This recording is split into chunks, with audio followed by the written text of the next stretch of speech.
Hello everyone.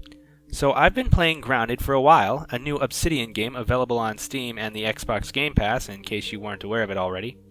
I've been playing it so long, in fact, that I feel as if I've discovered some hidden things that maybe not everyone is aware of. So consider this video a showcase of fun facts with some lore. First off, there's 5 people-shaped indents in the box you wake up in. A lot of people have probably noticed this by now and assume the 5th member is Wendell.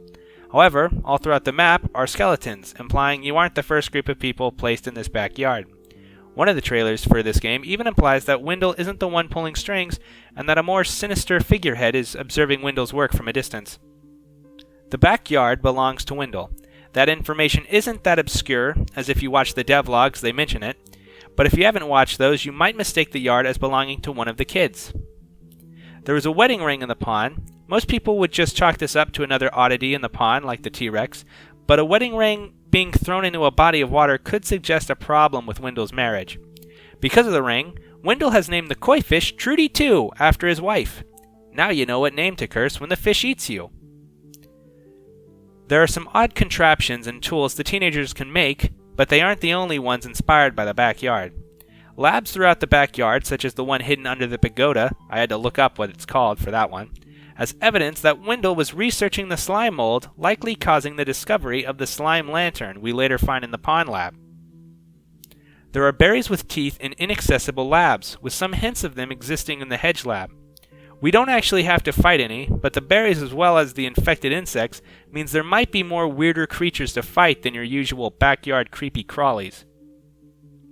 Speaking of berries, they are never called blueberries, and they very well might not be, considering they don't have a noteworthy crown that are used to identify edible berries. Because of this, there's no reason to assume they are edible, and is likely why we can't eat them like we could mints. Each artwork for the sign frames was drawn by one of the 4 kids. You can see a difference in their artwork by their self-drawn portraits. Pete prefers thin lines and full teeth, Max likes bold shapes and thick outlines, Willow, being the more artistic, likely draws to more complicated and contoured drawings, and Hoops prefers to not use outlines. These characteristics of drawings aren't written in stone, and you'll have to figure some out based on personality. For example, Pete hates Brussels sprouts, Willow likes aliens, Max likes lemon crime, and Hoops' cat shirt thing. Another one is the Super S.